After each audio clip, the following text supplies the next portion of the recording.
This is my meeting." The words hung in the air like a declaration of war. I watched my husband David's face drain of color as he stared at me across the polished mahogany table. 52 years old, and this was the first time in 28 years of marriage that I'd seen him truly speechless. The conference room fell silent except for the soft hum of the projector displaying my company's billion-dollar portfolio on the wall behind me. My daughter Sarah dropped her phone, the clatter echoing through the room filled with board members, reporters, and my family who had walked into what they thought was just lunch. Harrison Ford, the CEO I just outmaneuvered, stood frozen at the far end of the table, his mouth agape. "Mom?" Sarah's voice cracked, barely a whisper. 7 years. 7 years of living this double life, of being dismissed as nothing more than a housewife while secretly building an empire.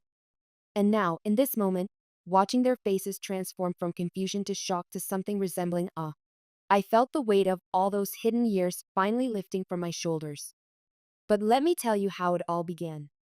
How Margaret Maggie Thompson, the woman they called basic, boring, and past her prime, became the most powerful person in this room. Flashback the beginning.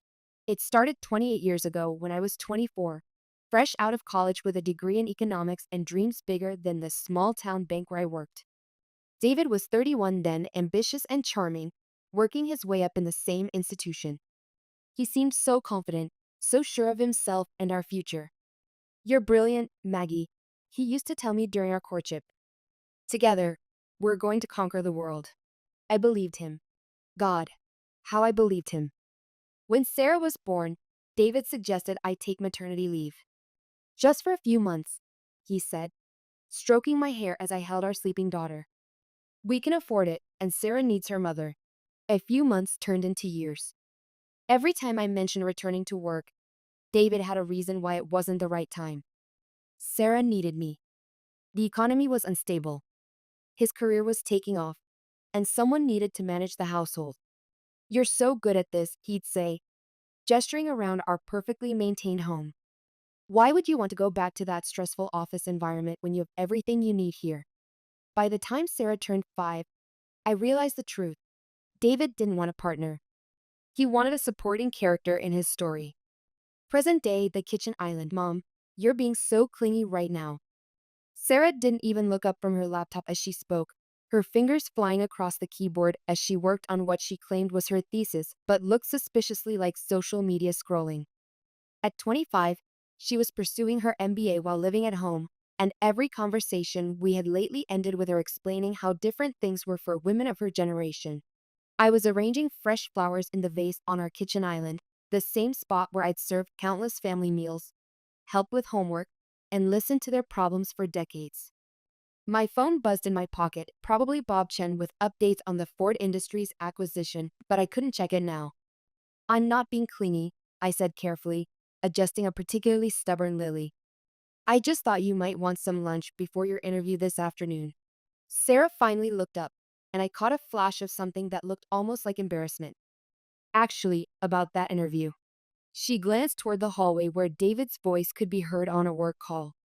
"Could you maybe not mention it to Dad yet?" "Why not?" It's just, it's at a startup. Like, a really small one. And you know how Dad gets about secure positions and established companies." She made air quotes, rolling her eyes. "He'll just lecture me about how your generation had it easier because you could afford to take risks since you had husbands to fall back on." The irony wasn't lost on me.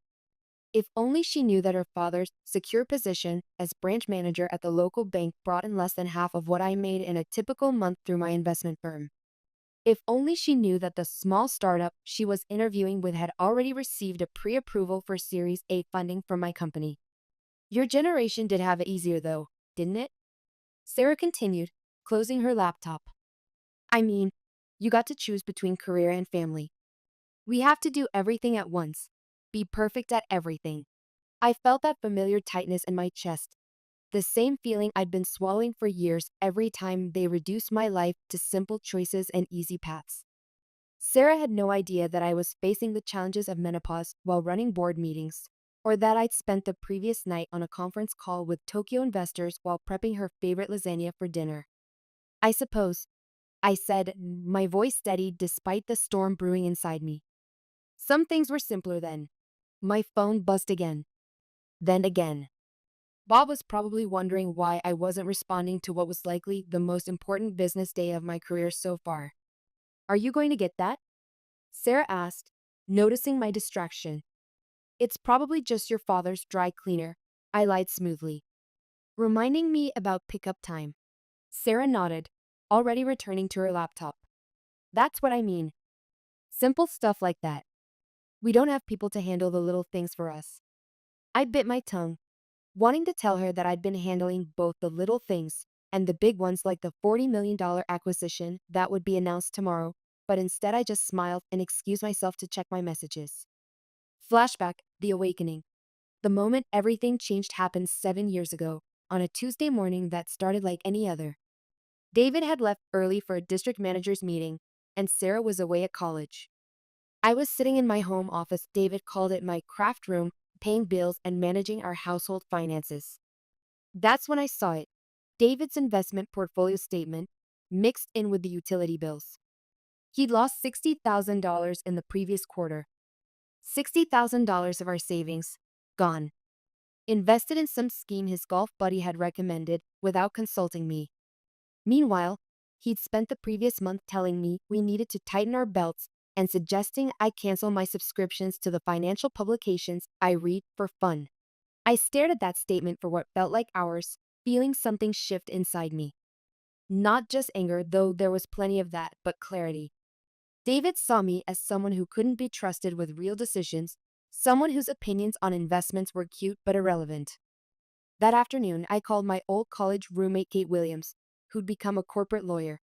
We met at a coffee shop downtown, the same one where we used to study for economics exams 25 years earlier. I need to do something, I told her, sliding David's statement across the table. I can't just sit there and watch him throw away our future while treating me like I'm too stupid to understand money. Kate studied the numbers, her expression growing more serious. Maggie, this is bad. Really bad. But you know that, don't you? I know more than he thinks I do. The words came out harder than I intended. I've been reading, studying, following the markets for years. I think. I think I could do better. Better how? I want to start investing. But not just investing, I want to start my own firm. Small at first, just managing some private portfolios. But I took a deep breath. I think I could be good at this. Really good. Kate was quiet for a long moment. Then she smiled. You know what? I think you're right. And I know someone who could help. That someone was Bob Chen, a recently retired investment banker looking for new projects. Kate arranged the introduction, and within a week, Bob and I were meeting in secret, developing a business plan that would eventually become Thompson Capital Management.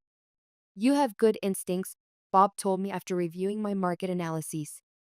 And more importantly, you have patience. Too many people in this business want quick returns. The real money comes from playing the long game. The long game. I had no idea how long that game would become or how completely it would transform my life. Present day, the secret off. 20 minutes later, I sat in my downtown office, a space that existed in a completely different universe from my kitchen island world. Floor-to-ceiling windows offered a panoramic view of the city, and the walls displayed awards and recognitions that my family had never seen. Bob paced in front of my desk, his excitement barely contained. At 68, he still had the energy of a man half his age, especially when we were closing a major deal. Maggie, this is it, he said, running his hands through his silver hair. Ford Industries board approved the acquisition. They don't even know they just sold their company to a housewife from the suburbs. I allowed myself a small smile. Harrison Ford still thinks he's negotiating with some faceless corporation, doesn't he? He's been trying to identify the mystery buyer for months. Keeps insisting it has to be one of the big players from New York or Silicon Valley. Bob chuckled. He's going to have a stroke when he finds out. My phone rang at David's ringtone. I glanced at Bob, who nodded understandingly. After 7 years of this double life, he knew the drill. Hi, honey, I answered, keeping my voice light and domestic. In the background, I could hear the familiar sounds of the bank, phones ringing, muffled conversations, the endless hum of a small town financial institution where the biggest decisions involved home mortgages and car loans. Did you remember to pick up my prescription? David asked. The pharmacy closes at 6, and I might be stuck here late. Of course, I replied, signing acquisition papers worth more than David would make in 5 years while we spoke. Anything else? No, that's it. Oh, and don't wait up. Jim's taking some of us out for drinks after the quarterly review meeting. Might be a late night. I hung up and looked at Bob, who was shaking his head. 28 years, and he still has no idea. That's because he doesn't want to have an idea, I said, my voice harder than I intended.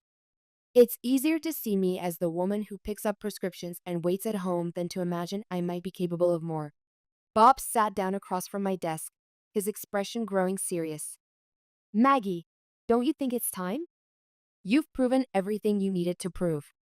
Thompson Capital Management is worth $4 billion. You personally are worth over $1 billion.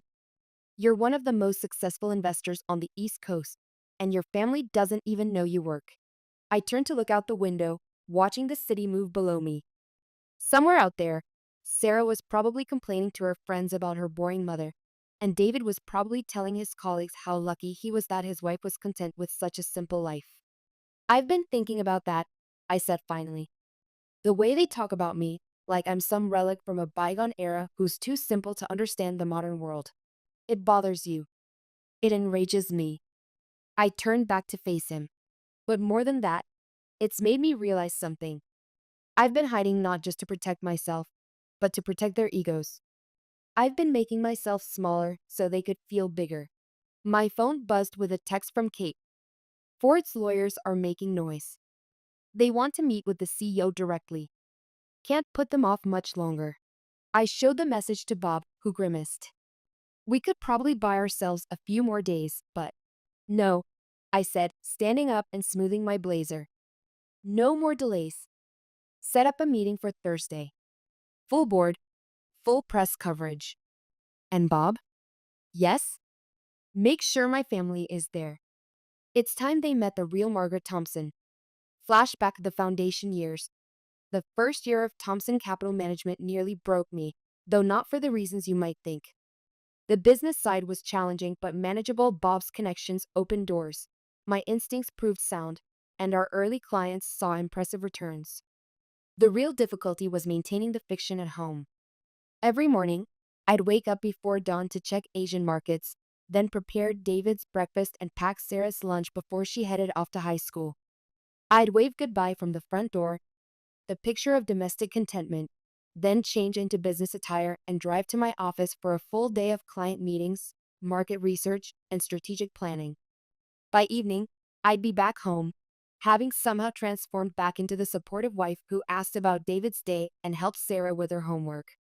I became a master of compartmentalization, keeping my two worlds so separate that sometimes I felt like I was living as two different people. The close calls were constant. The time Sarah found a business magazine in my car and I claimed it was for a book club. The afternoon David came home early and found me on a conference call, and I quickly pretended to be talking to my sister about her divorce. The evening I forgot to hide a financial statement and David found it on the kitchen counter. "What's this?" he asked, holding up the paper that showed our personal account receiving a six-figure transfer from Thompson Capital Management. My heart stopped. This was it, the moment I'd been dreading and somehow anticipating for months. "Oh, that." I forced my voice to remain casual as I stirred the pasta sauce on the stove. "It's from an investment Kate helped me set up. Remember how you lost money on that tech stock Jim recommended? I thought I'd try to make some of it back." David studied the statement more carefully. $60,000? Maggie, how much did you invest? Not much, I lied. Kate has a friend who manages small portfolios for women like me. You know, housewives with a little extra time and money. The dismissive way he said women like me told me everything I needed to know. He wasn't suspicious, he was condescending. In his mind, I was playing with monopoly money, probably getting lucky with some low-risk mutual funds while the real investors did the serious work. Well, As long as it's not interfering with your responsibilities here, he said, setting the statement aside and reaching for a beer. Just don't get too caught up in this stuff. You know how emotional women can get about money.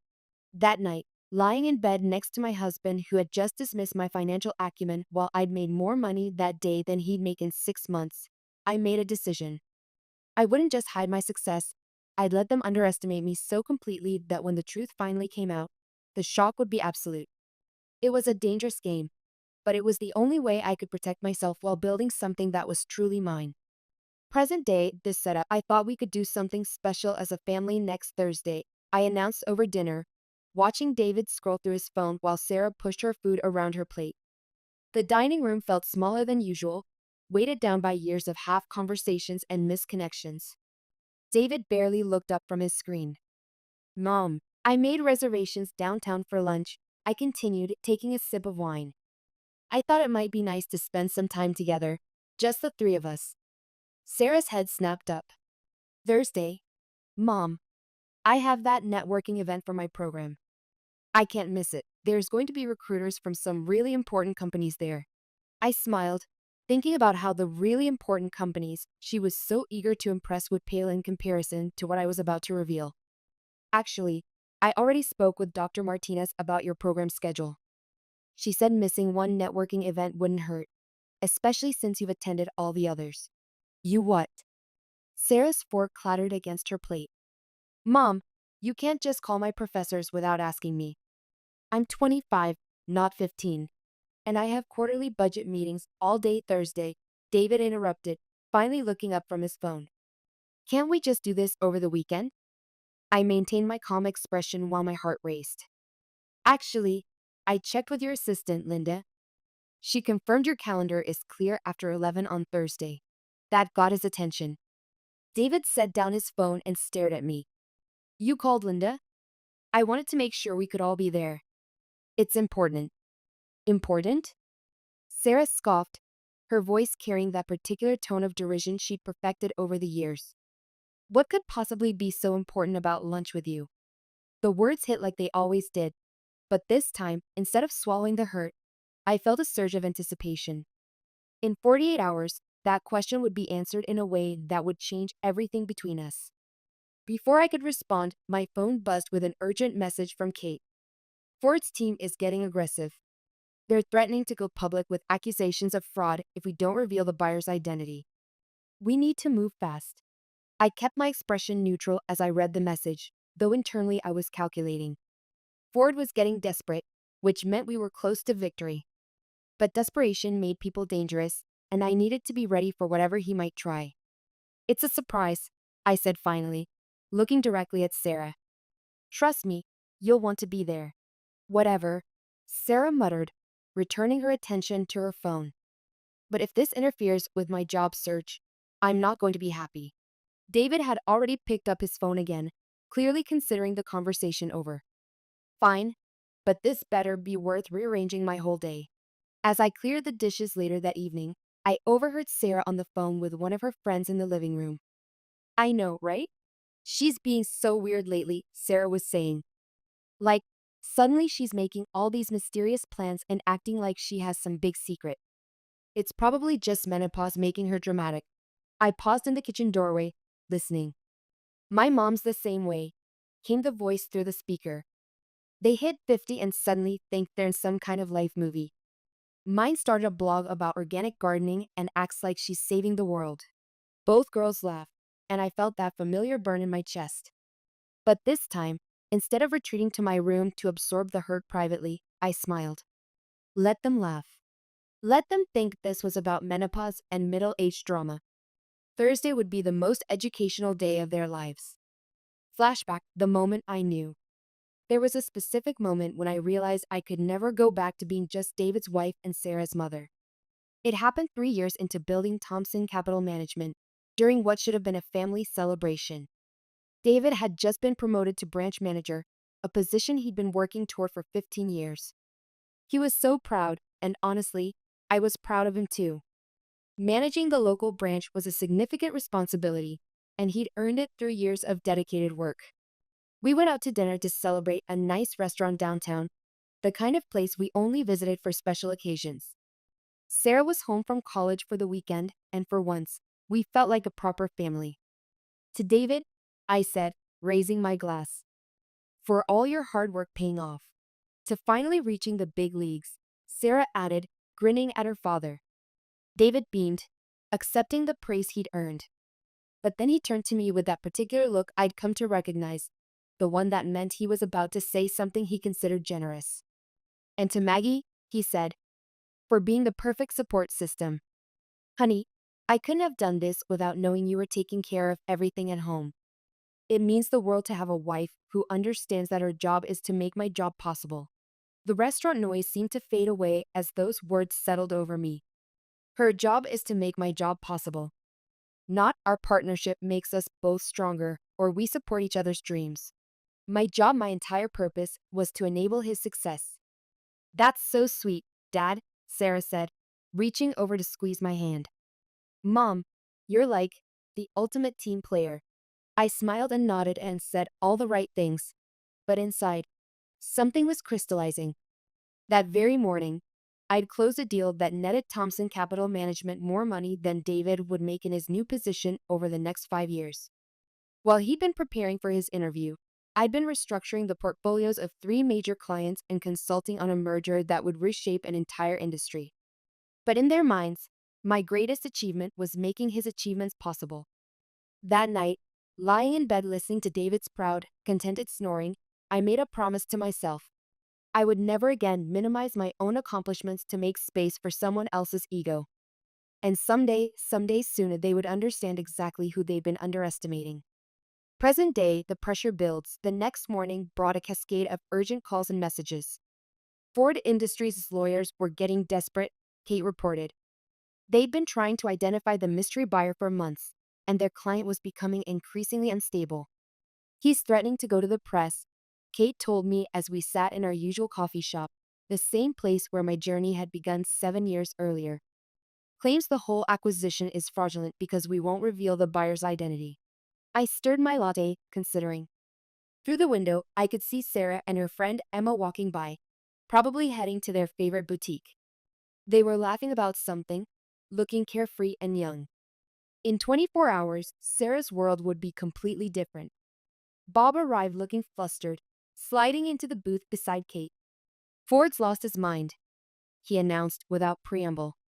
His lawyers are claiming we're some kind of shell corporation, that the whole deal is smoke and mirrors. Let him rant, I said calmly. By tomorrow afternoon, it won't matter what he claims. There's something else, Bob continued, pulling out his tablet. He's called a press conference for this afternoon. Says he's going to expose the fraudulent corporate entity that's trying to steal his company. Kate and I exchanged glances. This was escalating faster than we'd anticipated. Mom? I looked up to see Sarah standing beside our table, shopping bags in hand. She was staring at Bob and Kate with obvious curiosity. What are you doing here? She asked. I thought you were grocery shopping. Just catching up with friends, I said smoothly, though I could see the suspicion in Sarah's eyes.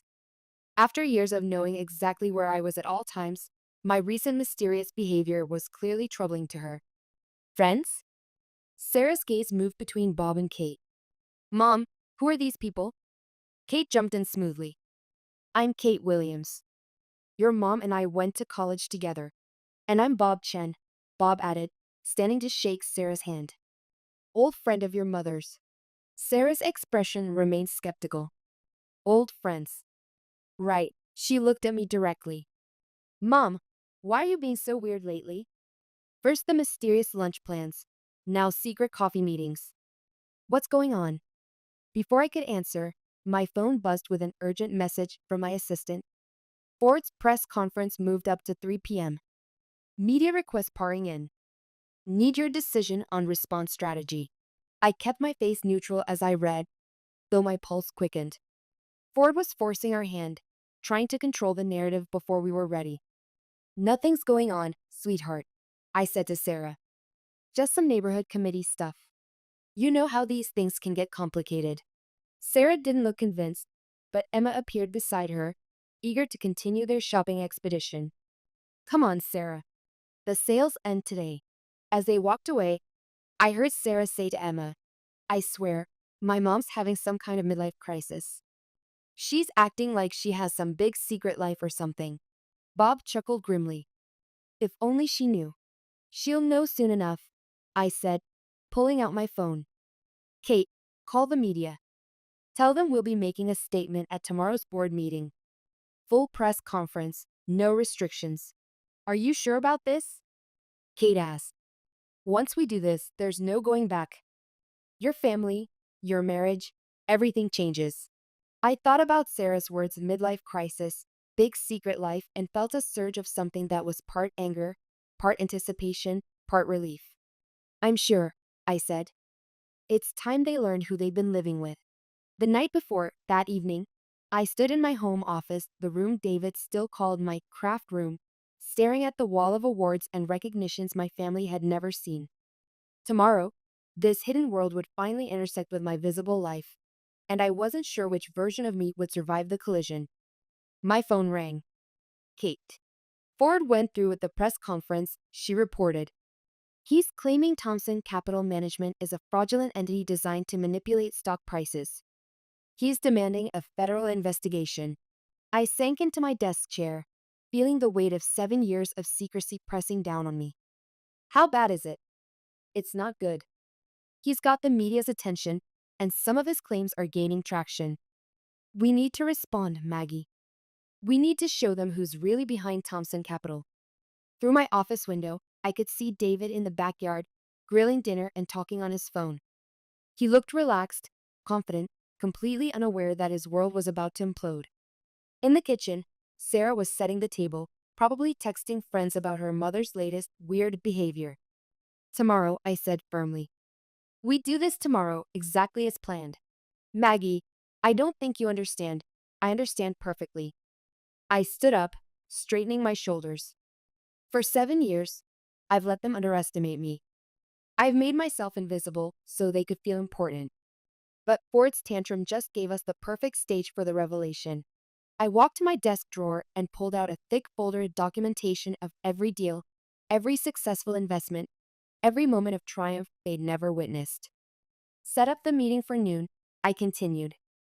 Full board, full press coverage, and make sure Ford is there. When he realizes he's been outmaneuvered by a housewife from the suburbs, I want everyone to see his reaction. And your family? I looked out the window again, watching David flip burgers while Sarah laughed at something on her phone. My family, who saw me as background noise in their more important lives. They'll be there too, I said. It's time they met the real Margaret Thompson. Thursday, the revelation. Thursday morning arrived with unseasonable warmth and crystal clear skies, the kind of day that felt loaded with possibility. I woke before dawn, as I had every day for the past 7 years, but instead of checking market reports, I lay in bed listening to David's steady breathing and thinking about how different our morning routine would be tomorrow. By 7 a.m., I was in the kitchen making David's favorite breakfast, eggs Benedict with fresh hollandaise sauce. It would probably be the last time I performed this particular ritual, and I wanted it to be perfect. Smells amazing, David said, appearing in the doorway already dressed for work. At 55, he still looked good in his banker's uniform of conservative suit and understated tie. Special occasion? Just felt like doing something nice, I replied, plating his eggs with the precision I'd learned from countless mornings of domestic performance. Sarah wandered in wearing her interview outfit, a sharp blazer and pencil skirt that made her look every inch the MBA candidate she was becoming. Mom, you didn't have to go all out. I'm too nervous to eat much anyway. Nervous about what? David asked, settling at the kitchen island with his breakfast. Sarah shot me a look. The networking thing I had to skip for Mom's mysterious lunch. I felt that familiar knot in my stomach, the same feeling I'd carried for 7 years every time they discussed my life as if it was inconsequential. But today, instead of swallowing it, I smiled. It won't be mysterious much longer, I said. An hour later, we were in David's car heading downtown. I'd insisted on driving together, claiming I wanted to enjoy the family time, but really I needed to control the timing. Bob and Kate would be waiting, along with the board members, the press, and Harrison Ford, who still had no idea what was about to hit him. I still don't understand why we're having lunch in the business district, David said, navigating through downtown traffic. There are plenty of nice restaurants closer to home. Sometimes it's good to get out of our comfort zone, I replied, watching the familiar skyline approach. In less than an hour, I would walk into that conference room and end 7 years of pretending to be less than I was. Sarah was checking her phone in the back seat. Mom, seriously, what's this about? You've been acting weird for weeks. I caught her eyes in the rearview mirror. What kind of weird? I don't know. Different. Like you have some big secret or something. She laughed, but there was an edge to it. Emma thinks you're having a midlife crisis. David chuckled. Maybe she's planning to tell us she's taking up skydiving or something. Or maybe she's been having an affair. Sarah added, clearly joking but watching my reaction carefully. The irony was almost overwhelming. An affair would have been simpler to explain than the truth. No affairs, I said lightly. But you're right about the secret.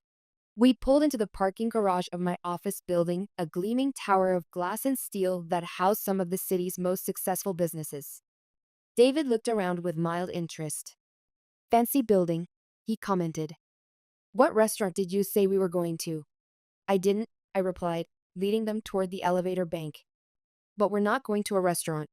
The elevator ride to the 32nd floor passed in silence. I could feel David and Sarah exchanging glances behind me, their confusion growing with each passing floor. When the doors opened to reveal the Thompson Capital Management logo emblazoned on the wall, David stopped short. Maggie, I think we're in the wrong place. No, I said, walking confidently toward the conference room where I could see people gathering through the glass walls.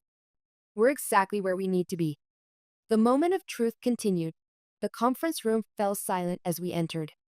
Through the floor-to-ceiling windows, the city sprawled below us, but all eyes were focused on the family drama unfolding at the head of the mahogany table. Bob stood up from his seat near the presentation screen. Ladies and gentlemen, I'd like you to meet Margaret Thompson, founder and CEO of Thompson Capital Management. The silence that followed was deafening. David's hand was still on my arm from when he tried to steer me out of the room, but his grip had gone slack. Sarah's mouth was open, her phone forgotten in her hand. Harrison Ford, the man I'd been quietly outmaneuvering for months, stared at me with an expression of complete disbelief. This is impossible, he sputtered. You're just a housewife. I met you at that charity gala 3 years ago. Your husband works at some small-town bank. My husband does work at a bank, I confirmed, walking to my chair at the head of the table. And I am a housewife. I'm also the CEO of a $4 billion investment firm that just acquired your company. The reporters in the back of the room began scribbling frantically. Camera flashes started going off.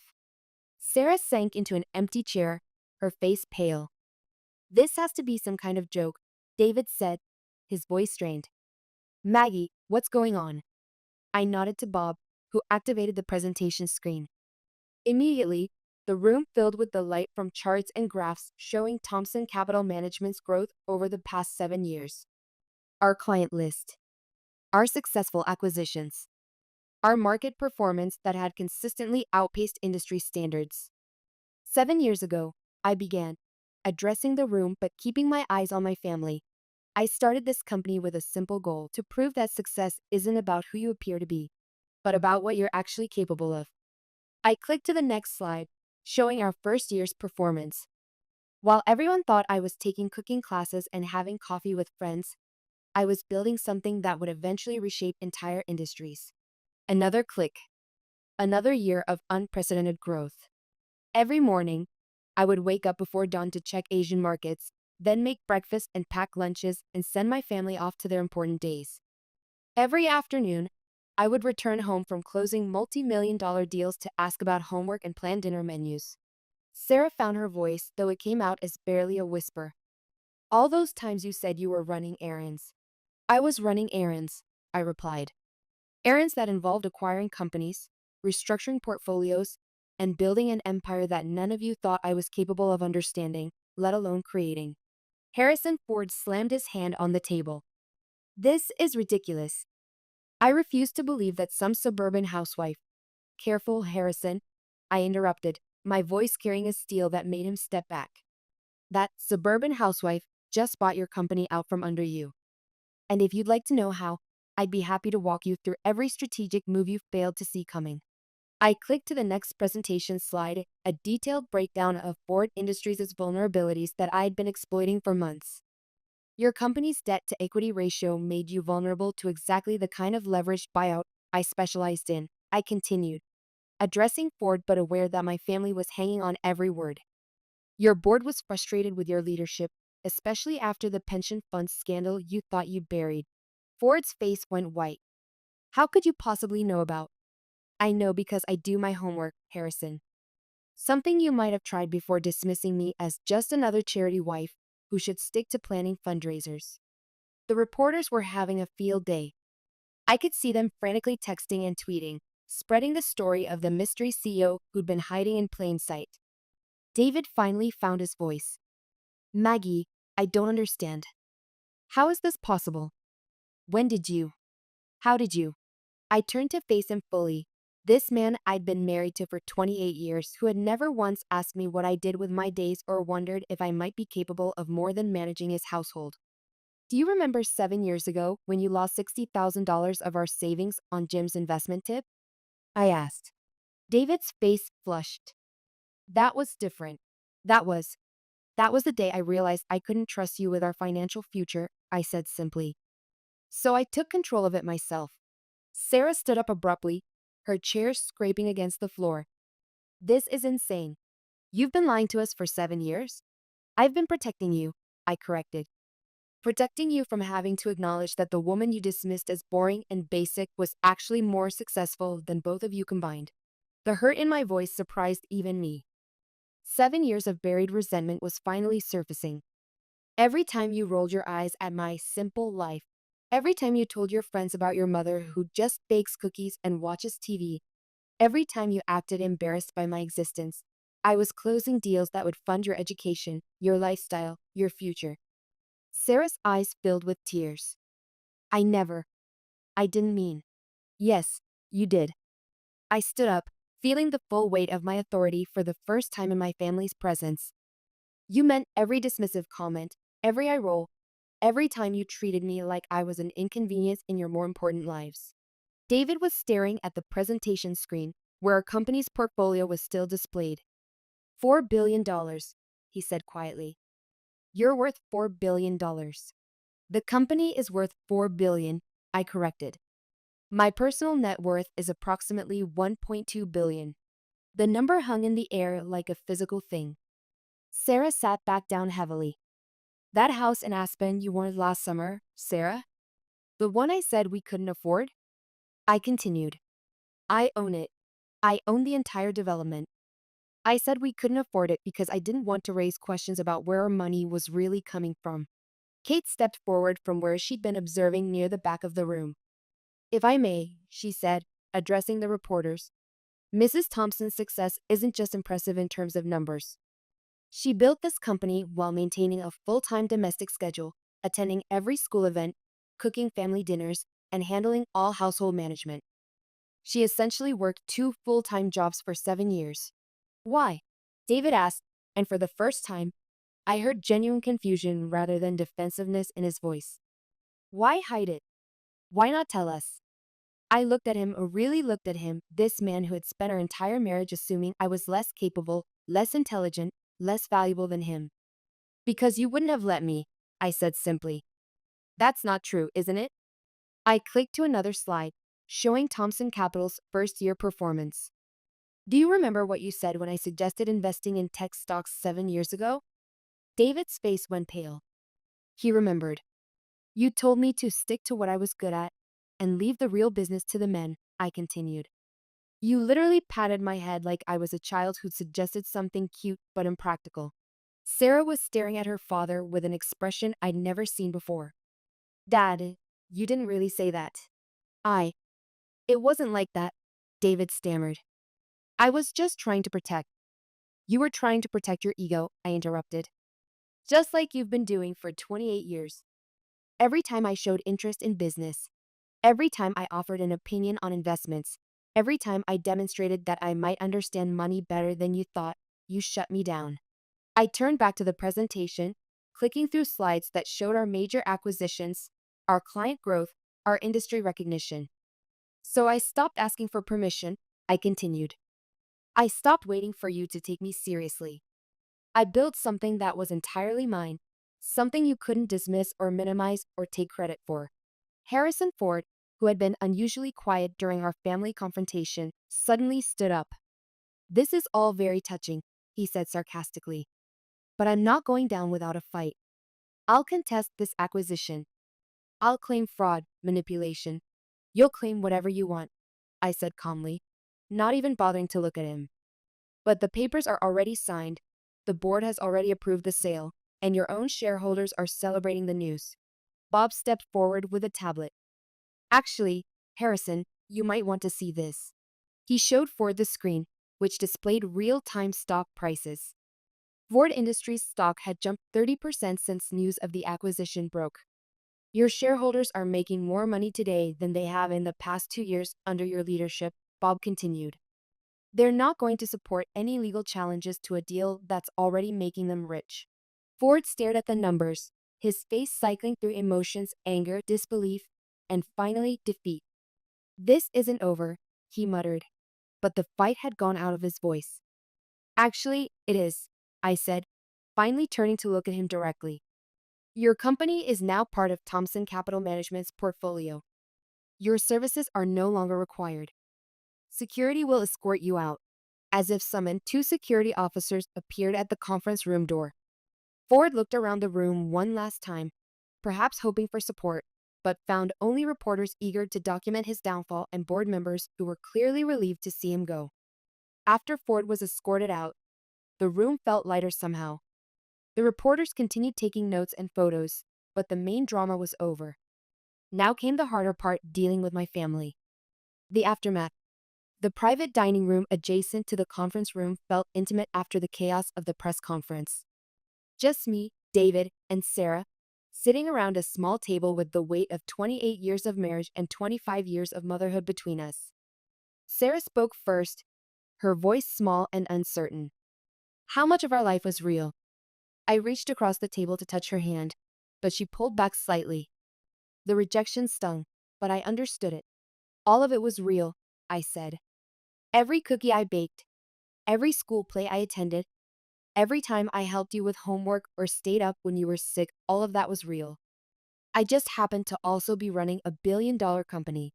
But you lied to us, David said. His voice wasn't angry anymore, just tired. For 7 years, you lied. I omitted. I corrected. There's a difference. Is there? Sarah looked up at me, and I could see the hurt in her eyes. Mom, I told people you were boring. I was embarrassed by you. I told my friends you were just a housewife who didn't understand the modern world. The pain in her voice almost broke my heart. Sweetheart, and all this time, you were more successful than any of their parents. You were more successful than me, than Dad, than anyone I know.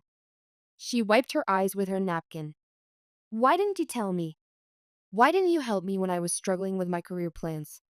This was the question I'd been dreading. Because you didn't ask, I said quietly. You never asked for my advice about business or careers or investments. You assumed I wouldn't understand. Because you let us assume that. No, I said more firmly. I let you reveal who you really thought I was. And it hurt, Sarah. It hurt every single time you dismissed my opinions or acted embarrassed by my existence. David leaned back in his chair, looking older than his 55 years.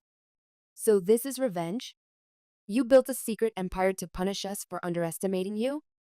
I considered the question seriously. Maybe it started that way, I admitted. Maybe the first few deals were motivated by anger. But it became something more than that. It became proof that I was more than what you needed me to be. What we needed you to be. Sarah's voice rose. Mom, we needed you to be our mother. We needed you to be honest with us. I was your mother. I am your mother.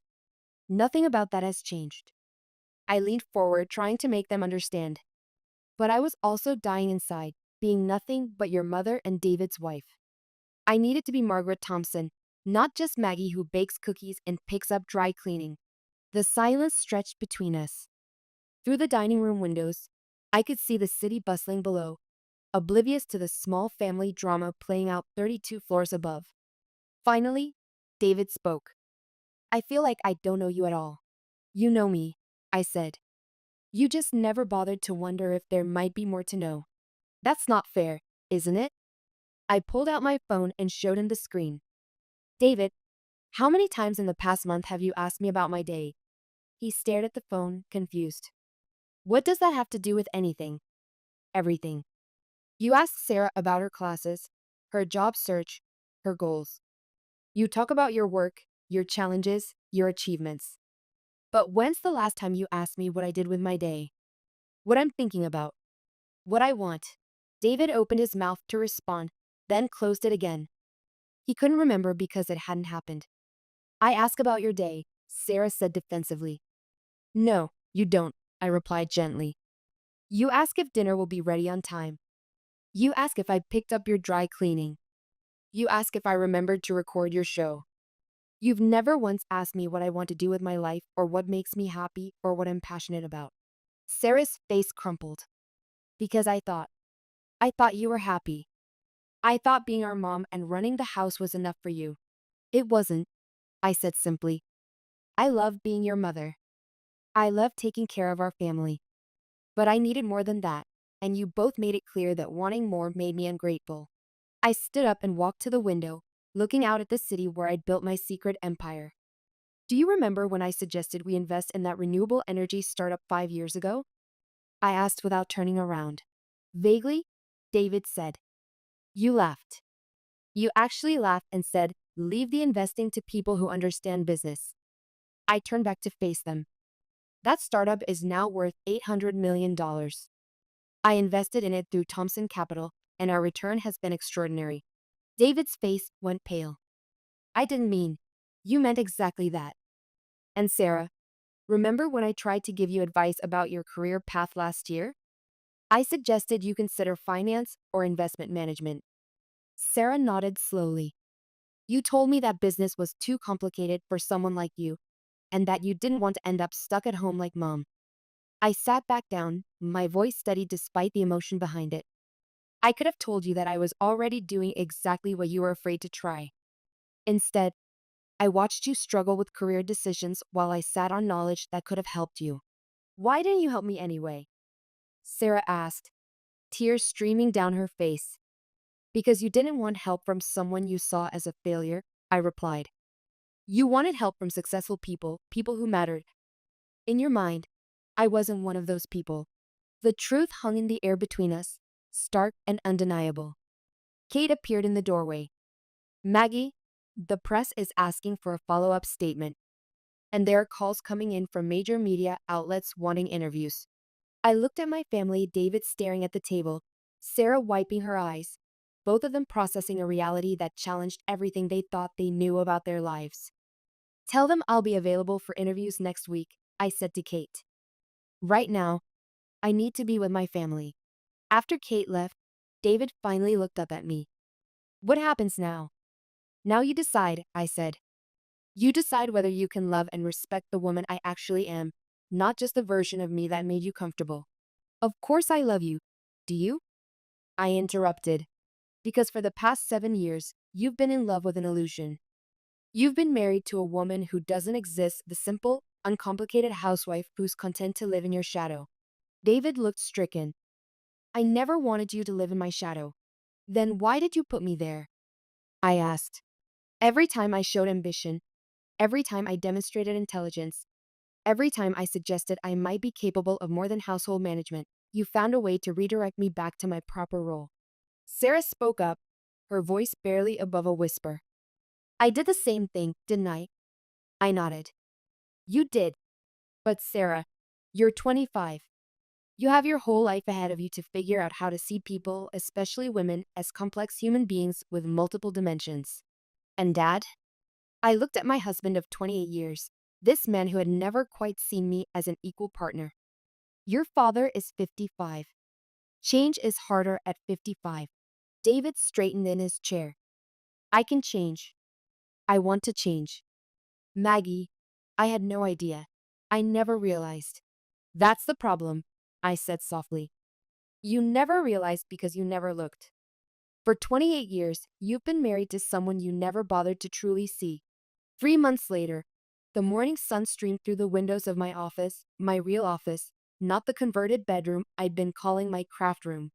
David sat across from my desk, reviewing the financial reports I'd finally started sharing with him.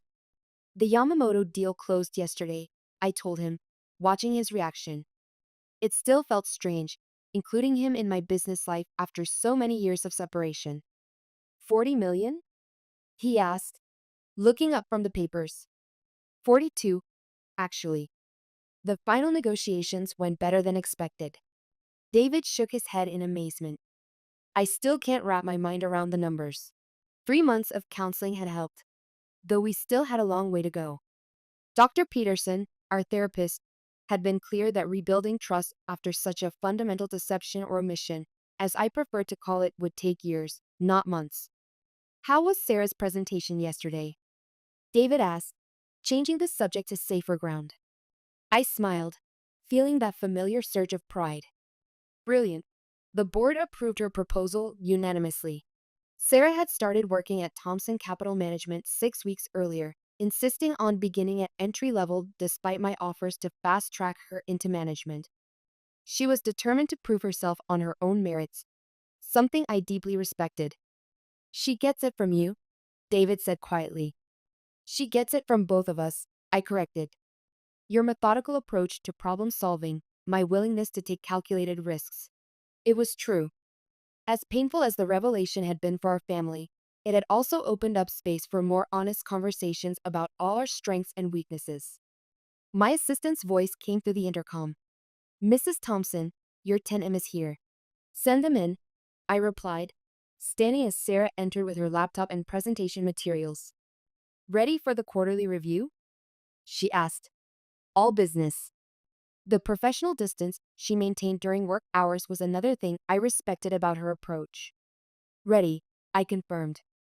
As Sarah set up her presentation, David gathered his things to leave. I'll see you both at home for dinner, he said, pausing at the door. Maggie, thank you for trusting me with the Yamamoto details. After he left, Sarah looked at me curiously. How's it going? The sharing your work life thing? Harder than I expected, I admitted. After 7 years of keeping business and home separate, it feels strange to blend them. But good strange? I considered the question. Mostly good. Your father is trying, really trying, to see me differently. But some habits are hard to break. Sarah nodded, understanding. Her own process of reconciling the mother she'd known with the CEO she discovered had been equally complex. For what it's worth, she said, I think you were right to keep it secret. This surprised me. Really? Really. If you told us from the beginning, we might have found other ways to diminish your success. We might have said you were lucky, or that you had help, or that it was different because you didn't have real responsibilities. She was probably right. The revelation had been shocking enough to force genuine examination of their assumptions. A gradual disclosure might have allowed them to rationalize away my achievements. But I'm glad it's over, Sarah continued. I'm glad I finally get to know who my mother really is. As she launched into her quarterly presentation, I reflected on how much had changed. The secrecy was gone, but so was the protection it had provided. Now my family knew exactly who I was, both the nurturing mother and the ruthless CEO. Some days, they seemed awed by the combination. Other days, they seemed overwhelmed by it. But for the first time in 7 years, I wasn't editing myself to fit their expectations. I wasn't hiding my intelligence or downplaying my ambitions. I was whole.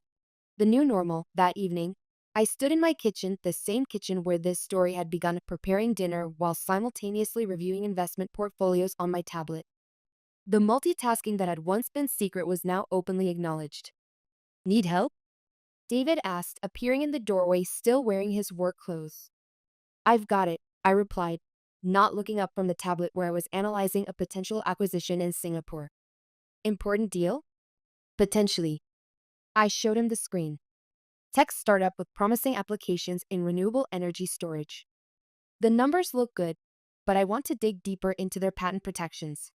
David studied the information with the attention he'd never given my work before. What's the timeline? Fast. If we're going to move, it needs to be within the next 48 hours. Sarah walked in from the living room, having changed out of her work clothes into comfortable jeans and a sweater. Are we talking about the Singapore thing? You reviewed the file? I asked. This morning. I think there are some red flags in their supply chain management that we should investigate before committing. David looked between us, still adjusting to these casual business conversations happening in our domestic space. You two talk about work at home now? We talk about everything at home now, I said, finally looking at him directly. No more compartments, remember? That was the deal. It was the deal we made in counseling, complete transparency moving forward, even when it was uncomfortable. Especially when it was uncomfortable. Right, David said, though I could see him struggling with the adjustment. 28 years of thinking he was the primary breadwinner didn't disappear overnight. As we sat down to dinner, my phone buzzed with a message from Kate. Forbes wants to do a cover story. The Invisible CO. How one woman built a billion-dollar empire while everyone thought she was just a housewife. I showed the message to David and Sarah. You should do it, Sarah said immediately. This story needs to be told. David was quiet for a moment, then nodded. She's right. Other women probably need to hear this. I studied his face, looking for signs of the resentment or embarrassment that might come with having his wife become more publicly successful than him. Instead, I saw something that looked like pride. You're okay with me being the face of Thompson Capital? I asked. With everyone knowing that your wife is worth more money than you'll make in several lifetimes? David set down his fork and looked at me seriously. Maggie, 3 months ago, I thought I was married to someone who needed me to take care of her. Now I know I'm married to someone who's been taking care of all of us while building something extraordinary. If that makes some people think less of me, that's their problem. It was the most mature thing he'd said about our situation since the revelation. Besides, he continued with a slight smile, being married to a billionaire has its perks. I've been thinking about early retirement. Sarah laughed, the first genuinely relaxed laugh I'd heard from her in months. Dad, you're 55. What would you do with early retirement? Travel. Read.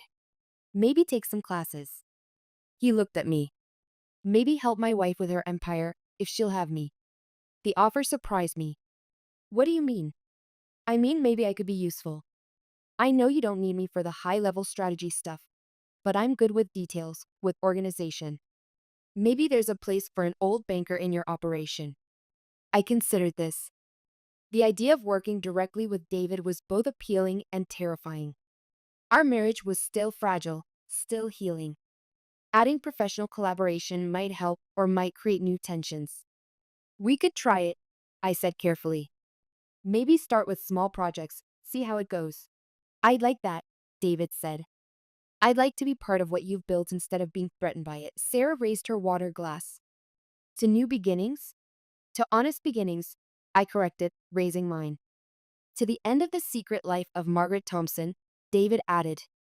We clinked glasses, and for the first time in months, I felt like we might actually make this work. Not the same way we'd worked before. That version of our family had been built on incomplete information and unexamined assumptions. But this new version, built on truth and mutual respect, might be stronger than what we'd had before. My phone buzzed again. Bob with updates on 3 different deals, Kate with legal questions, and my assistant with tomorrow's schedule. The empire that had once been secret was now very much public, and the demands were constant. But as I looked at my family and really looked at them, without hiding or pretense, I realized that the most important acquisition I'd ever made wasn't a company or a portfolio. It was myself. Epilogue. 1 year later. The podium lights were bright, but I could still see faces in the audience as I prepared to deliver the keynote address at the National Women's Business Conference. Somewhere in the crowd, David and Sarah were sitting together, both of them genuinely proud to be there. A year ago, I began. If someone had told me I'd be standing here speaking to you about success and authenticity, I would have laughed. Not because I wasn't successful, I was running a $4 billion investment firm. I would have laughed because nobody knew I was successful. The audience was silent, attentive. For 7 years, I lived two completely separate lives. By day, I was Margaret Thompson, CEO. By evening, I was Maggie, the housewife who baked cookies and attended PTA meetings. I thought I was protecting my family by keeping these worlds separate. What I was really doing was protecting their egos at the expense of my own authenticity. I paused, finding David's face in the crowd. He gave me an encouraging nod. The most dangerous thing about hiding your success isn't the secrecy itself. It's the way it teaches everyone around you, including yourself, that who you really are isn't acceptable. The applause was strong, but I continued. Today, I want to talk about the courage it takes to be whole, to refuse to edit yourself to make others comfortable, to insist on being seen for who you really are, even when that reality challenges other people's assumptions about your worth. After the speech, at the reception, I was approached by dozens of women with similar stories. Women who had been hiding their intelligence, their ambitions, their successes to avoid threatening the people they loved. How do you do it? One woman asked. How do you balance being successful with being loved? You don't balance them, I replied. You insist on both. You find people who can love you for your success, not despite it. Later, driving home with David, I reflected on how much had changed. Thompson Capital Management was more successful than ever. Sarah had proven herself as a capable analyst and was being considered for a promotion, and David had found his niche managing our operational logistics. But more importantly, I no longer felt like I was living two different lives. I was just living one life, fully and authentically. Good speech, David said as we pulled into our driveway. Thanks. I looked at our house, the same house where I'd spent years hiding who I was. Do you ever miss it? The way things were before? David considered the question seriously. I miss feeling important, he said honestly. I miss thinking I was the one taking care of everyone. But I don't miss being married to someone who was pretending to be less than she was. Inside, Sarah was waiting with a bottle of champagne and news of her own. I got the promotion, she announced. Senior analyst, effective immediately. As we celebrated Sarah's success, I realized that this, all of us being proud of each other's achievements instead of threatened by them, was what I'd been searching for all along. The secret life of Margaret Thompson was over. The authentic life had begun. Silence is power, but truth is oxygen. I stared at these words on my screen, my cursor hovering over the post button. Beside the caption was a photo of me standing next to Michael's midnight blue Rolls-Royce Phantom. No filters, no practice pose, just Eleanor Carter in worn jeans and that faded gray cardigan. The second slide, a scanned copy of the original financing agreement with my signature as co-signer for my sister's Ferrari. The evidence they never thought I'd share. My family had laughed at me in public last week, not during an argument, not behind closed doors, but in a luxury car showroom where my mother handed me a cleaning cloth like I was part of the janitorial staff, where my sister whispered, "At least with her here, we look generous," and where my father used me as a financial safety net while pretending I was just a convenience. They mocked me, erased me, and then had me escorted out. But what they didn't know was that I hadn't come alone that day. And the man who arrived next didn't need to raise his voice to change everything. I pressed post and set my phone face down on the kitchen counter. Within minutes, it began vibrating continuously with notifications. The family group chat that had been conspicuously silent for days suddenly erupted with messages. The morning sunlight streamed through my kitchen window, warming the marble countertop and the small ceramic mug between my hands. Michael sat at the table reading the financial section of the newspaper, his glasses pushed low on his nose. I watched him for a moment, grateful for the quiet understanding between us. 48 years of living as my family's ghost had ended in a single week. And as I walked barefoot to the small garden I'd planted last spring, lavender, rosemary, and geraniums that had no business blooming this late in the season, but did anyway, I realized I didn't miss them. Not their calls, not their texts, not their conditional approval. For years, I thought reconciliation meant hearing the words, "I'm sorry." But peace, I was learning, had very little to do with anyone else's timing and everything to do with mine. Flashback, the invitation. The call came 3 days earlier, my mother's voice carrying that distinctive tone of artificial casualness she reserved for when she wanted something. Eleanor? The name rolled off her tongue with practiced sweetness. Samantha's thinking of getting a new car. We're going to that luxury dealership in Boston tomorrow. Thought you might want to join us? Could be fun. I caught myself hesitating, just long enough for her to notice, but not long enough to admit how much I dreaded these family outings. The countless times I'd stood in corners watching my sister shine while I faded into wallpaper. Sure, Mom. What time? I answered, my voice steady despite the knot forming in my stomach. 10 o'clock. And Eleanor? She paused, searching for a word that wouldn't sound too critical. Wear something. Presentable. I glanced down at my sensible slacks and button-up blouse, my accountant's uniform. Of course, presentable to Margaret Carter meant something entirely different. In her world, I had been dressing wrong for almost 5 decades.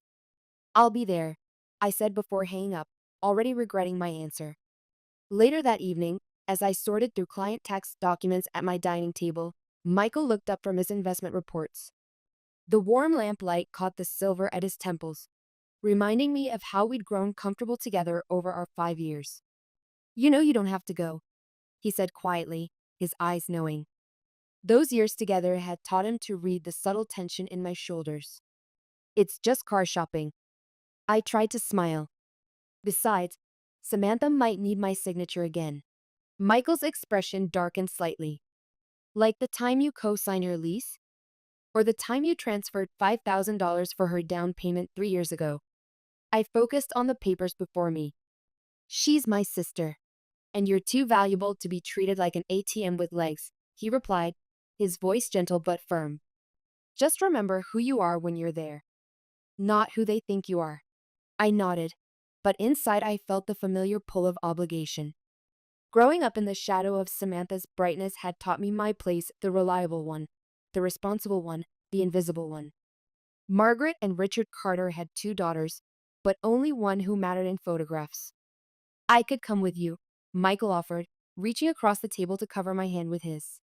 No, I said, perhaps too quickly. I'll be fine. Besides, you have that meeting with the investment board. What I didn't say was that I couldn't bear for him to witness how small I became around them. How I folded myself into corners and spoke in half sentences. How I disappeared. At the dealership, the disappearing act. The next morning, I stood outside the Boston showroom parking lot, adjusting the strap of my canvas bag. Despite the spring sunshine, a chill ran through me as I watched Samantha arrive, her gold-tinted sunglasses catching the light, Louis Vuitton heels clicking purposefully across the pavement. At 52, my sister had mastered the art of looking 10 years younger, a skill our mother had drilled into her since childhood. Eleanor, she air-kissed near my cheek. You made it. Mom and Dad are already inside. Her eyes flicked over my gray cardigan and jeans with barely concealed disappointment. Though I'd chosen my best pair, they were still just jeans in her world of designer labels and carefully cultivated appearances. The showroom gleamed with polished chrome and expensive silence. My parents walked through the space like they owned it. My sister smiled like she belonged there. Sales associates practically fell over themselves to greet them. No one looked at me. No one asked if I needed anything. Mom didn't introduce me. Dad wandered toward a Porsche like he already knew what Samantha would choose. I trailed behind them, careful not to bump into anything that looked like it cost more than my last 4 paychecks combined. I vanished, not physically, but in the way that had become familiar since childhood. Present but unseen. There, but not there. Samantha pointed at a bright red Ferrari, laughed that practiced laugh of hers, and motioned for one of the salesmen to follow her.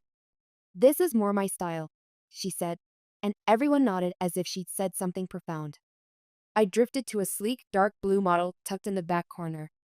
It was understated, quiet, the kind of car someone would drive if they didn't need to announce their presence to the world. I liked that. That's when Dad approached, his 75-year-old frame still carrying the authority of his banking days. Eleanor, sweetheart, he said, casual as could be, handing me a thin stack of papers. Just a formality since you're already here. Might as well help us get the financing started. I blinked. What is this? Showroom paperwork, he shrugged. No big deal. He tapped where my name was already printed. Already printed. I looked up. Samantha was watching from across the room. Her lips curled into something that wasn't quite a smile. But she didn't say a word. Dad patted my shoulder just once. You've always been the responsible one. I don't know why I signed. Maybe it was habit. Maybe it was exhaustion. Maybe it was the part of me that still wanted to be useful. But the dealership name was on top, the loan language circled in blue pen, and my name appeared 3 different times. When I handed it back, Samantha had already turned away, her attention captured by the leather interior options. A few minutes later, my phone buzzed. I looked down at a notification from our family group chat, except it wasn't meant for me. I could tell by the way the message was worded. A screenshot sent by mistake. Let her come. Her face makes us look generous. Below that, 3 laughing emojis. Then, don't worry, she still thinks she matters. The message was from Samantha to her parents. I didn't flinch, didn't cry, just stared. Across the room, my mother was complimenting the stitching on a car seat. My father chuckled at something Samantha had said. The salesman laughed too, though I doubt he understood the joke. And me? I stood there holding my phone like it had betrayed me. I should have walked over, should have screamed, should have thrown the phone at their faces. But I didn't. I locked the screen, slipped the phone into my back pocket, and looked around that showroom like I was seeing it for the first time. Not the cars, but the reflection of who I was to them. I walked toward the exit without saying a word. The first humiliation, glass reflections. Outside, the sunlight felt sharp and indifferent. I wrapped my cardigan tighter around me, my shoes echoing against the pavement. I didn't look back because in that moment I knew something had changed. Not in them, in me. I shouldn't have come. I whispered to myself, but maybe I needed to. Maybe sometimes you have to be erased to finally see the outline of your own worth.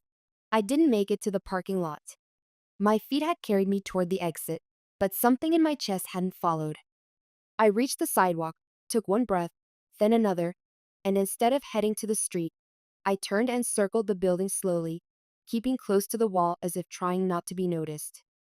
Back near the valet entrance, I slipped in behind a delivery driver unloading bottled water. No one looked twice. I moved down the side hallway until I found myself tucked near the service lounge, half shielded by a column but with a clear view of the main floor. I don't know why I stayed. Maybe I needed to see them one more time and not just how they looked, but who they became when they thought I wasn't watching. They were still by the Ferraris. Samantha stood beaming, one hand on her hip like she was posing for a photo no one had asked for.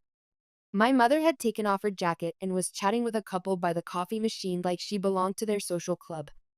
My father was animated, telling some story loud enough to be overheard. I remained still, a shadow in my own family's narrative. That's when Samantha noticed me. She tilted her head, gave that rehearsed pageant smile, and strolled toward me. In her hand, a bright yellow microfiber cloth. Oh hey, she said sweetly, since you're already here. She handed me the cloth.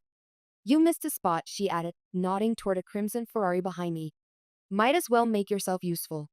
A salesman chuckled. My father smirked. And my mother? My mother laughed genuinely. Oh, stop, she said, waving one hand dismissively. Don't be dramatic, Eleanor. It's just a joke. A joke. Customers looked over. One woman smirked. Another whispered something to her husband, who didn't even try to hide his grin. I stared at the cloth in my hand.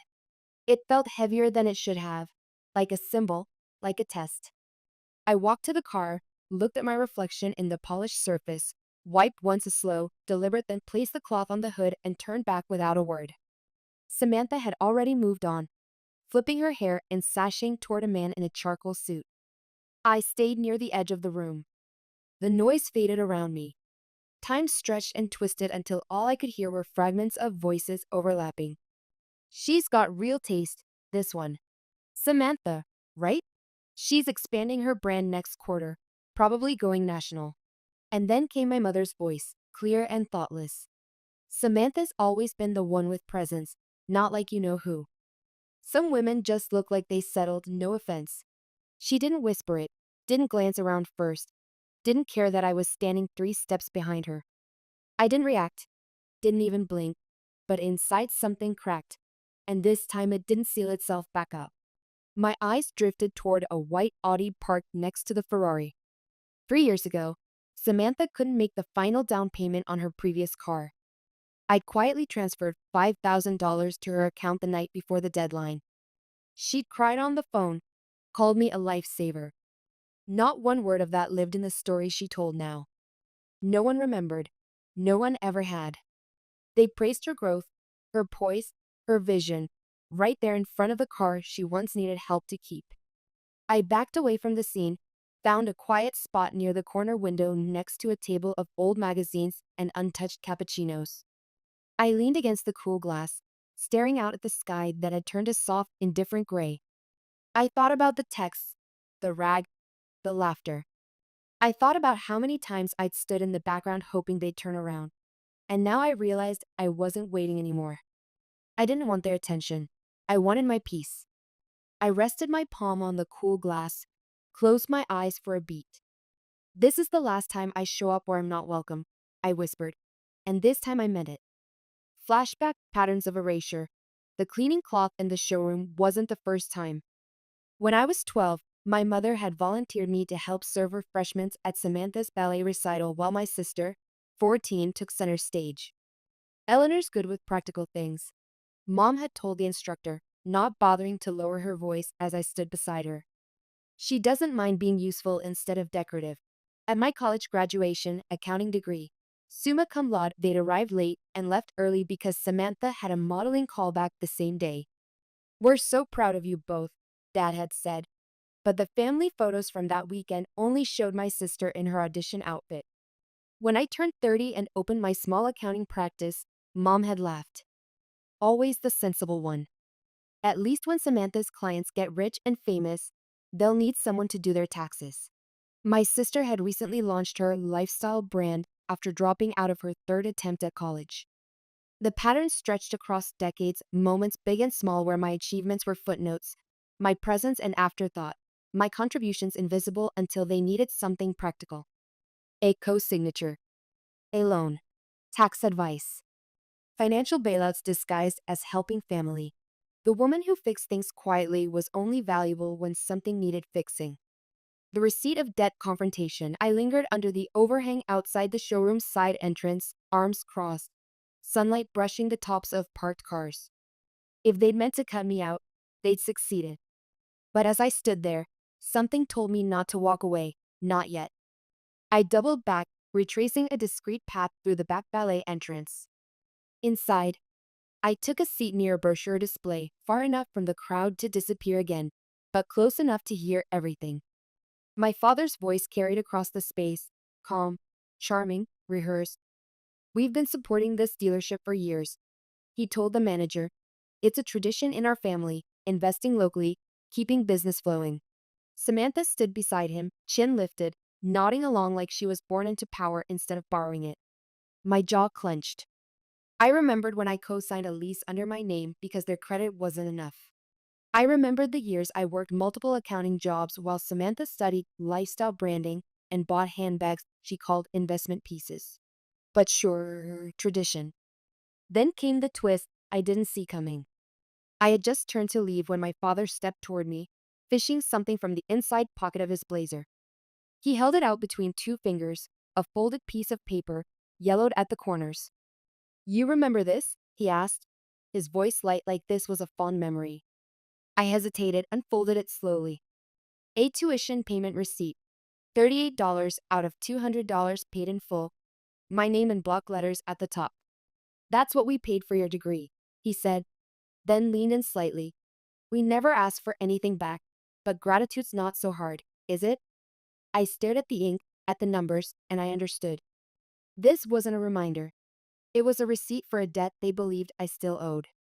Every word behind his smile said the same thing. "You're lucky we let you sit at the table." I folded the paper and handed it back. "No worries," I said quietly. "I've paid it 1,000 times over." He didn't respond, just smiled like I hadn't spoken. The tension between us sharpened to a new edge. I turned toward the side exit. ready to walk away before I said something that couldn't be unsaid. But as I stepped forward, a man in a gray blazer blocked my path. "Excuse me, ma'am," he said carefully, clipboard in hand. "I've been asked to escort you off the floor." I blinked. "Why?" He glanced at the clipboard. "We're not sure what your relationship is with the party inside. For security reasons, we need to clear non-buyer visitors." I blinked again, not sure I'd heard him right. "My name is on the application," I said evenly. "I'm family." He paused, hesitated, then looked to the side where a uniformed security guard was already approaching.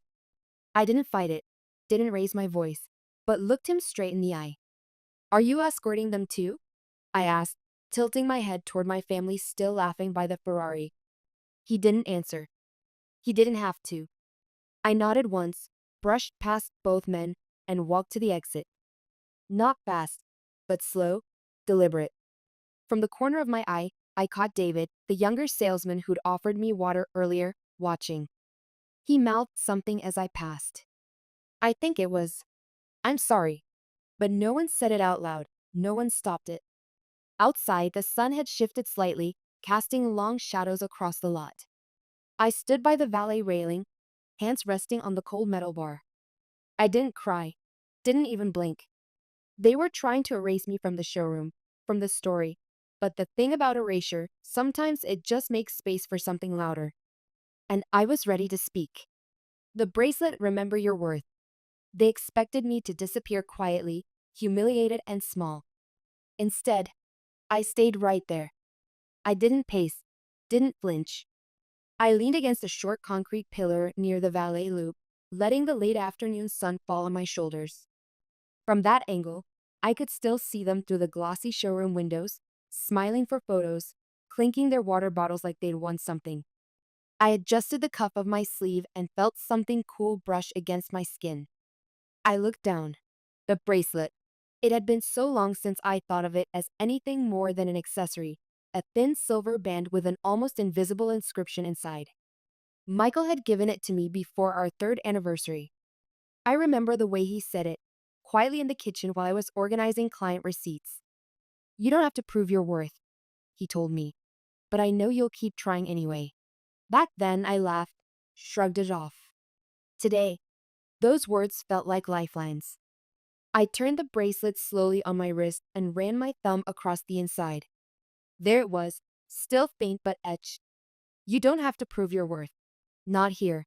Not anymore." That tiny message wrapped around my wrist like armor was the only voice I needed in that moment. Inside, Samantha raised a champagne flute like she was hosting a gala, not just test driving a car.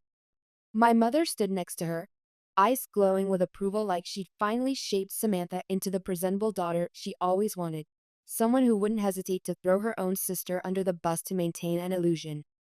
I watched my reflection in the showroom glass. I didn't look like them, not in designer heels or polished curls or fake affection for strangers who mispronounced our last name. But I looked real. I looked like someone who'd finally woken up. Footsteps approached slowly from the side. I didn't turn around. "Hey," a voice said, soft but clear. "Mind if I stand here?" It was David, the younger salesman. I recognized the lanyard still hanging from his neck, but he had taken off his jacket as if he'd clocked out early. He didn't say much, just stood beside me, both of us looking forward like we were watching a street performance neither of us understood. "I saw what happened," he said after a beat. "Back there." That wasn't right. I stayed quiet. "I don't know your story," he continued, "but I think you should know people noticed." I glanced at him. He wasn't looking at me, just staring out at the street like it held answers. "You handled it better than I would have," he added, hands stuffed into his pockets. "Most folks would have shouted, caused a scene. You just walked away. Walking away is not weakness." I said more to myself than him. He nodded slowly. "No, it's knowing when they're not worth your words." There was silence between us, thick but not uncomfortable. Then he said something I didn't expect. "Your silence." It hit harder than anything they said. For a second, I wasn't in the showroom anymore. I was 10 years old, hiding behind the pantry door as Samantha threw a tantrum over not being allowed to wear makeup. Mom had scolded her gently, then turned and snapped at me for eavesdropping. "You're always lurking, Eleanor," she'd said, always waiting to be offended. But I wasn't waiting now. I'd been pushed far enough to know this wasn't offense, it was fact. David looked down at my wrist. "That's a nice bracelet," he said. I smiled. "It is," I replied. "Doesn't match the outfit, but it matches the moment." He gave a soft chuckle. "Fair enough." We stood for a few more minutes, not saying anything. Then I took a step toward the parking lot, not to drive away, but just to shift the weight on my feet. David didn't follow. "I hope they realize what they lost," he said. "They won't," I answered, my voice calm. "But I will." Final removal, the contract revision. With that, I walked toward my car. I didn't start the engine, just opened the door, tossed my bag inside, and sat down, window rolled halfway because I wasn't leaving yet. Not until I saw the look on their faces when the next surprise pulled up. But just as I settled in, a well-dressed man in his mid-30s stepped out from the side entrance. His badge read Finance Liaison. He approached with a clipboard tucked against his side like a verdict waiting to be handed down. "Ms. Carter?" he said, measured but polite. I turned. "Yes?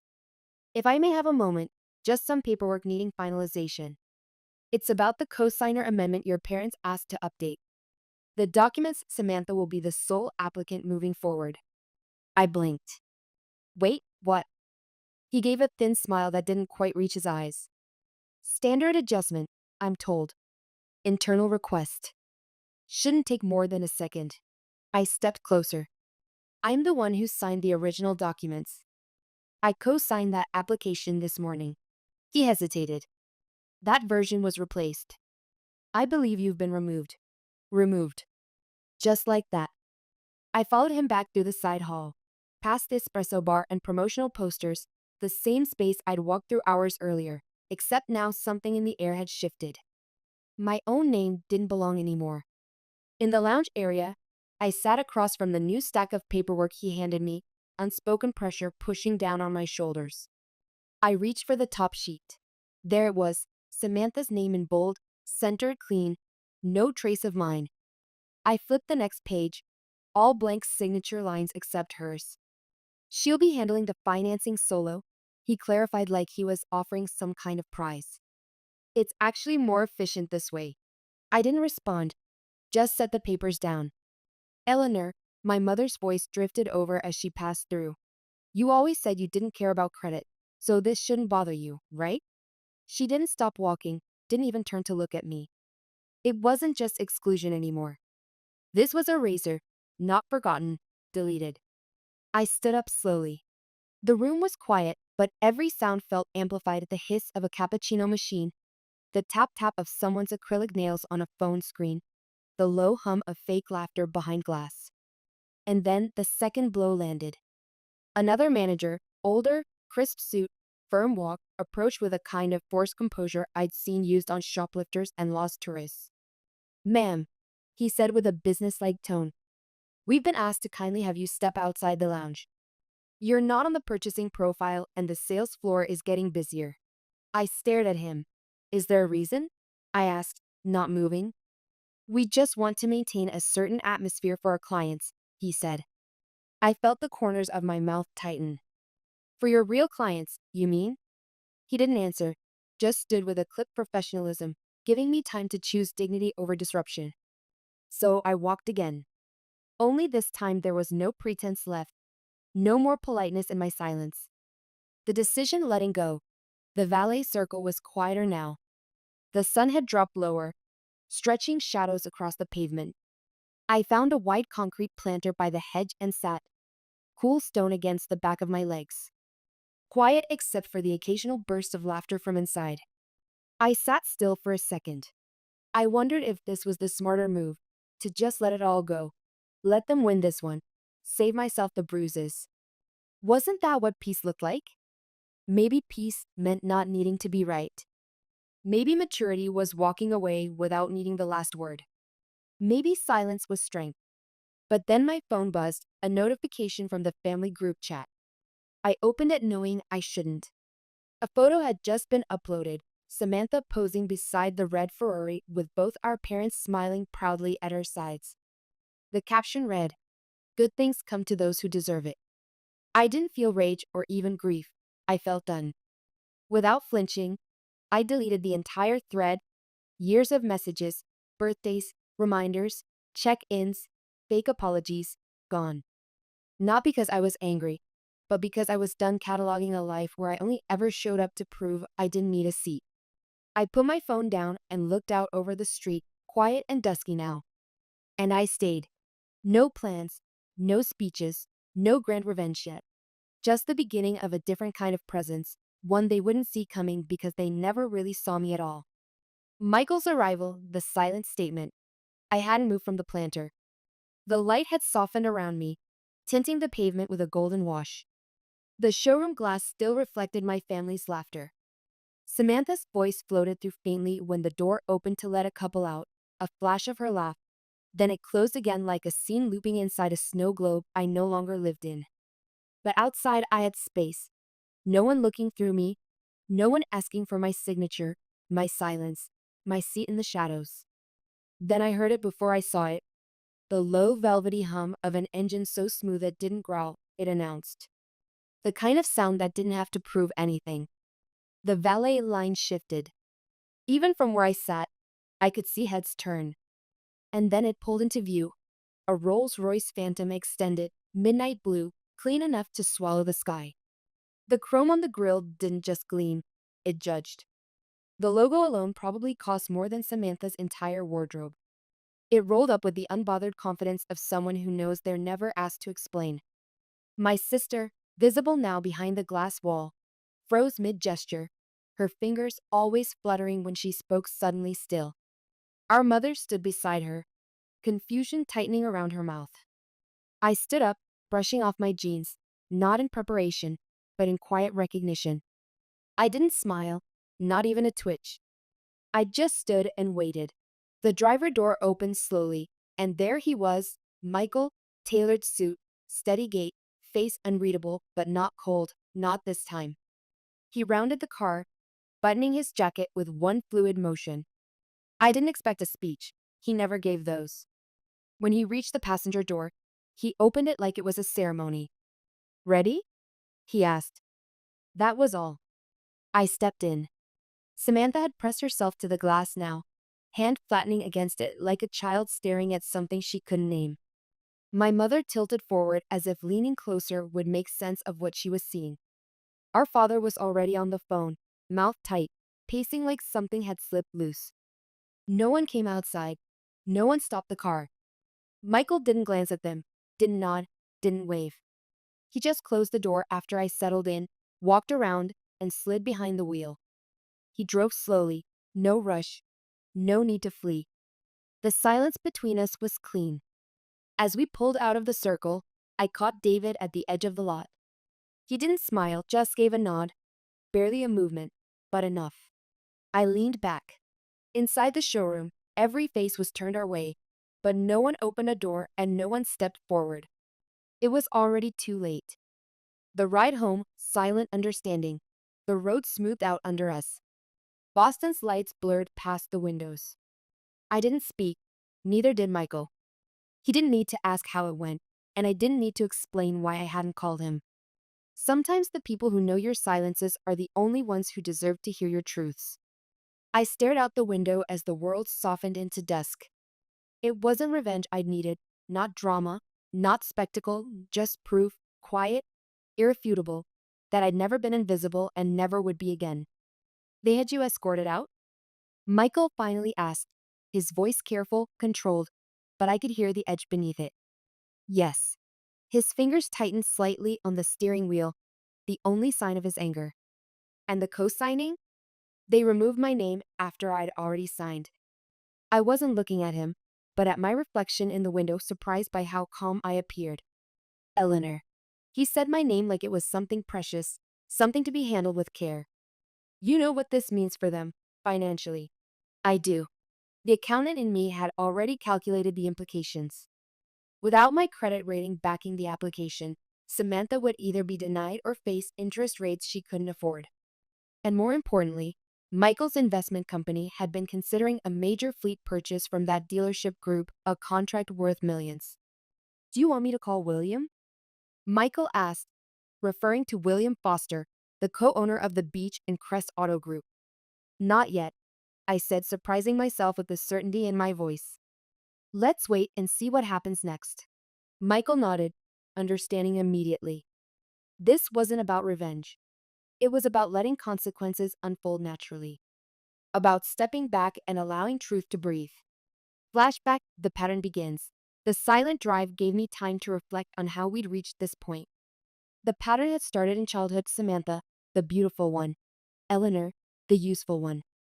Our parents, ambitious and image conscious, had spent their lives climbing a social ladder that always seemed one rung out of reach. My mother, a former high school teacher, had abandoned her own career to become the perfect corporate wife when my father's banking career took off. She'd transferred those frustrated ambitions to her daughters, or rather, to Samantha. Beauty opens doors that brains have to knock on, she'd tell my sister, while encouraging me to focus on practical skills. In our household, there was a clear division. Samantha was being groomed for visibility, I was being trained for utility. By the time we reached adulthood, the roles were firmly established.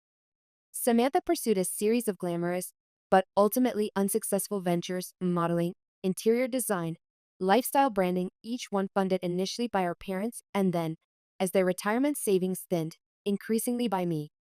Because that's what the reliable sister does. She helps. She fixes. She signs. I remember the night 3 years ago when Samantha called me in tears. She was about to lose her audience, the one she'd been showing off on Instagram as evidence of her success, because she couldn't make the final payment. It's just 5,000, Ellie, she'd sobbed, using the childhood nickname she only deployed when she needed something. I swear I'll pay you back when my collaboration deal comes through next month. I knew there would be no repayment, just as there hadn't been for the previous loans. But I transferred the money anyway, telling myself this was what family did. The next day, she'd called me a lifesaver, promised eternal gratitude. 2 weeks later, she was posting about how she'd manifested the perfect car through her abundance mindset. Not once had she mentioned my contribution. Not once had my parents acknowledged it when they praised her financial acumen. Somehow, in our family story, Samantha's achievements were solo performances, while her failures were communal problems requiring my intervention. The social media war truth as oxygen. By the time I got home that night, I already knew Samantha wouldn't let the silence last. She never could. I didn't check my phone until morning, but the notifications had bloomed like weeds overnight. Hundreds of them tangled with tags, group texts, Instagram mentions, and forwarded screenshots from mutual acquaintances I hadn't heard from in years. Her post was long, just long enough to be vague but calculated. A filtered photo of her standing alone next to the Ferrari, glossy lips, chin slightly lifted. The caption: hard work pays off even when others try to ride your name and someone else's wallet. Then came the stories. A few slides hinting that a certain person had twisted facts for sympathy and disrupted an important family milestone. No names, of course. She'd never say my name, not even to defame me directly. That would be giving me too much credit. But the comments didn't need clarity. I always knew something was off about her. Some people are allergic to not being the sender. Girl, you handled that with such grace. Samantha didn't just lie. She made herself the hero of my restraint. I didn't reply, not then. Instead, I poured coffee, fed the dog, and opened my laptop. I already knew what needed to happen, not because I wanted to be vindictive, but because she wasn't done yet. Just before noon, my phone rang, a number I didn't recognize. I picked up. Ms. Carter? A man asked. Yes. This is William Foster, one of the co-owners at the Beach and Crest Auto Group. I was hoping we could talk briefly. His tone was careful, like he was walking across thin ice. I understand there was some confusion during your recent visit. Is that what we're calling it now? He chuckled softly. Fair. I just got off a call with someone who made certain claims that you were emotionally unstable, that you created a scene. There was even a mention of potential legal threats. I let the silence hang. And you believed her? I didn't say that. I said I heard it. I nodded though he couldn't see me. Would you like to see what I brought with me that day? Actually, he said quickly, I was about to ask if you'd be willing to meet this afternoon in person, just you and me. I'll be there in an hour. The evidence setting the record straight. The meeting took place in a private lounge off the main dealership floor. No cameras, no marketing banners, just two chairs, a small glass table, and a pitcher of water. William Foster was already seated when I walked in, tie loosened slightly, brows furrowed with fatigue or hesitation. I couldn't tell which. I didn't sit right away. I placed the folder on the table. He looked at it like it might bite. First, I said, my original co-signature on the purchase document, including timestamps. I slid it forward. Second, text messages from my sister and mother asking me to sign just for convenience, not because I was actually part of the purchase, of course. Another set of papers. Third, screenshots from our family group chat, including the one where I was called a useful liability. His face twitched. And finally, I said, pulling out my phone, an audio recording from the lounge area about 10 minutes before I was asked to leave. I tapped play. Samantha's voice filled the room, clear and sharp. She thinks she's involved. She's just here to make us look generous. Trust me, she's too used to being invisible to fight back. I stopped the audio, looked up. William's hands were folded tightly on the table. She said all that in your building, I added, on a day when she was representing your brand. He cleared his throat. I appreciate the clarity. No lawsuits, I said flatly. No public statements unless she keeps pushing. I'm not here to make trouble, but I'm also not here to be her footnote. He nodded slowly. Understood. And if I were you, I added, I'd rethink who gets to represent your image. As I stood to leave, he stopped me with a question. Miss Carter, if you don't mind my asking, why did you sign those papers in the first place? I paused at the door, considering his question. There were many answers I could have given: habit, obligation, hope. Instead, I gave him the truth. Because sometimes the people who know better still need to learn the hard way. The quiet response: silence and truth. That evening, I didn't post a paragraph, didn't rant or explain or hint.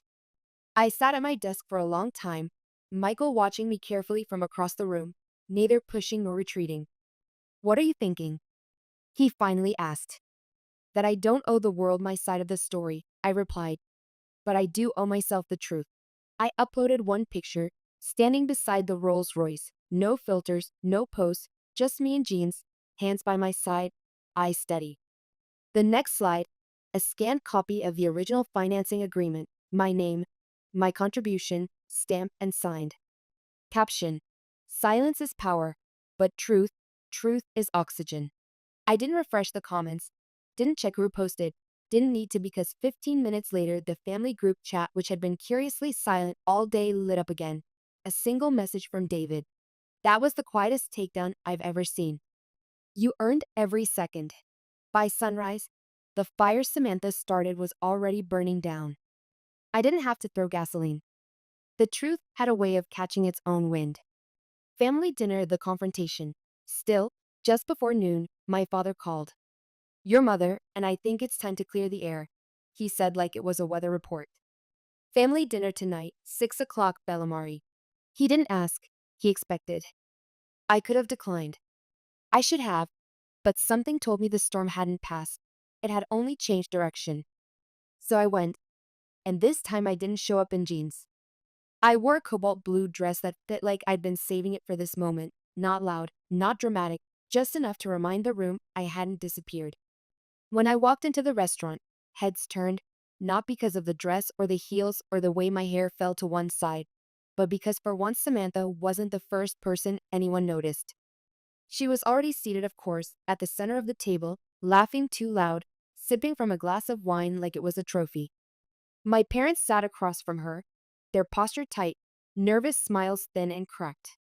When I pulled out my chair, the conversation stalled, and I felt it, that shifting air, the silence that followed a new presence, not the kind that demanded space, but the kind that changed the shape of the room. Growing up, Margaret and Richard Carter had wanted their daughters to embody two different American dreams. Samantha would be the beautiful success story, marrying well and moving in elite circles. while I would be the steady professional, the safety net, the one who maintained the family's practical foundation. But sitting there in Bellamari, I realized they'd never imagined a third possibility, that I might step out of the supporting role they'd assigned me. Dinner started with tight-lipped questions and thinner answers. How's your week been? Busy. How's Michael? He's good, traveling less these days. Small talk floated between us, hollow and fragile like china cups set on an already tilting table. Halfway through the sea bass, my phone buzzed beside my plate. It was an email forwarded from Michael, subject: contract withdrawal confirmation. I opened it with 2 taps, and there it was, his message to the Beach and Crest dealership board. Due to public reputation concerns and ethical alignment with our values, we are formally suspending the corporate acquisition for the Q3 luxury fleet order. Effective immediately. I didn't look up right away, but I didn't have to. Samantha's voice cracked first. What? My father leaned forward. What did you just see? I turned my screen toward them, held it steady. Their faces changed. My mother's lips pressed together. You didn't have to go that far, she muttered. I tilted my head. Far? I didn't go far. I just stopped being quiet. The silverware clinked against half-finished plates. A waiter passed, then retreated quickly. Samantha's hands trembled on the tablecloth. You've always needed to win, she hissed. Even as a kid, you couldn't just let me have one thing, not even this. I met her eyes, calm, clear. You mean the showroom I helped you fund? The tuition bills I quietly paid when mom and dad forgot your scholarship didn't cover summer classes? Or do you mean the silence I gave you every time you called me a side character in my own life? Her jaw locked. My father looked like he might stand. No one did, not even her. For the first time, no one defended her. And I didn't raise my voice. I didn't need to. We've always supported both of you, my mother said, her voice tighter than her smile. We've always wanted what's best. No, I replied quietly. You wanted what looked best. There's a difference. This isn't fair, Eleanor, my father interjected. Family helps family. That's how it works. Except I was never really family, was I? I set my napkin beside my plate.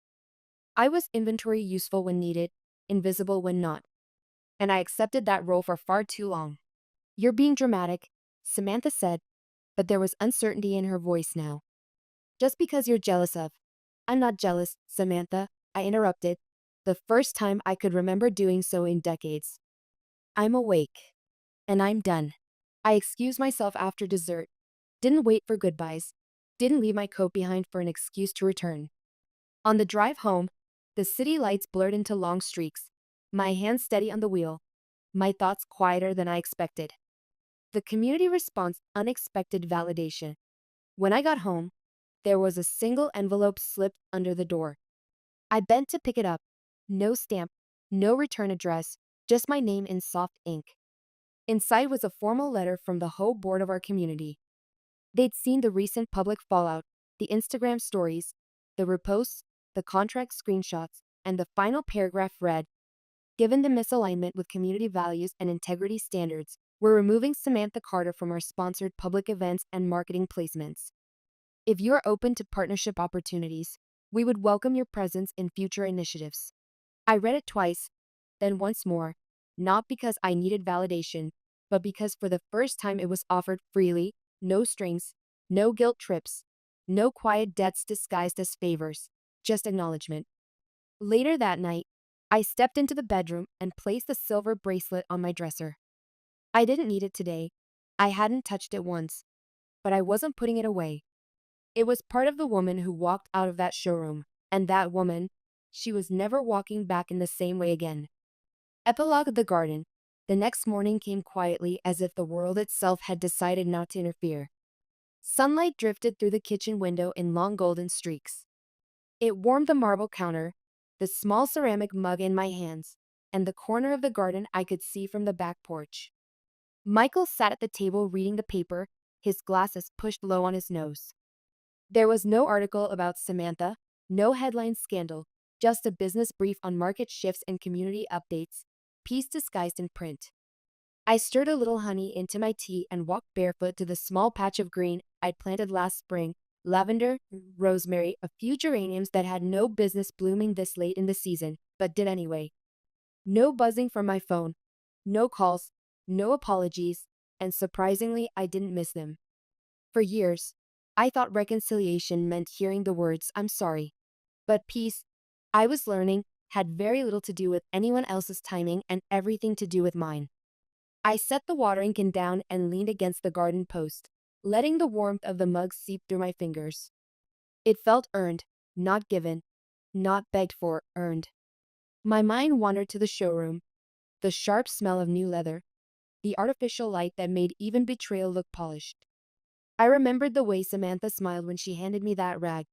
"You missed a spot," and how my mother chuckled. "Don't be dramatic, it's just a joke."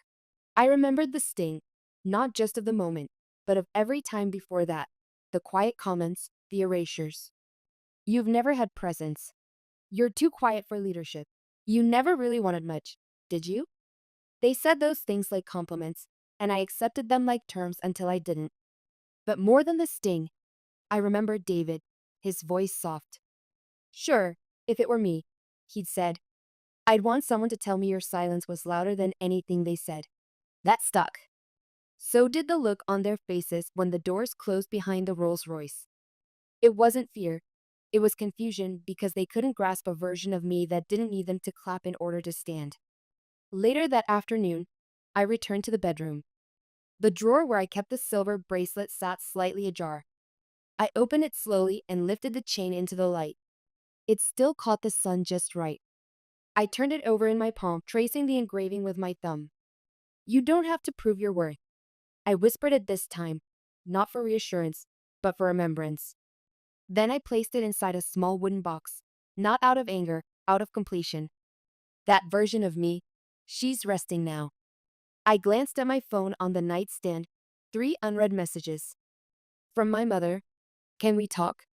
From Samantha, "You made your point. Hope it was worth it." And from David, "The new interns are in awe of you. Quiet but sharp. Don't ever doubt your impact." I replied to David with one line: "Thank you for seeing me." The other 2, I left them unread. That wasn't spite. That was clarity. I stepped out onto the porch just as a soft breeze rolled through, stirring the herbs in the hem of my linen shirt. The air smelled clean, like new beginnings without ceremony. I thought about all the people I'd tried to keep close out of duty, not joy, all the explanations I'd offered to people committed to misunderstanding me.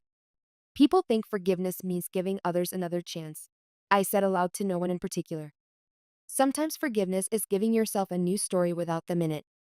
I stood a little taller, not because I was proud, but because I no longer felt small. And it was strange how silence didn't feel lonely anymore. It felt earned, deserved, powerful. The flowers I planted last year, tender, uncertain, were now blooming without permission. I smiled and thought, maybe I am too. My phone buzzed again, one last time. I didn't check it. I didn't need to. They looked regretful in the end, but I wasn't waiting anymore. In the quiet of my garden, with the sun warming my shoulders and Michael's presence steady in the kitchen behind me, I finally understood. Family isn't always who you're born to. Sometimes it's who sees you clearly when others look away. And worth isn't measured by what you contribute or how useful you make yourself to others. Worth is intrinsic, immovable, as constant as breath. Mine had been there all along, waiting for me to claim it. I took another sip of tea and watched a butterfly land on the lavender. Like me, it didn't need to announce itself to belong in this garden. It simply was, and that was enough.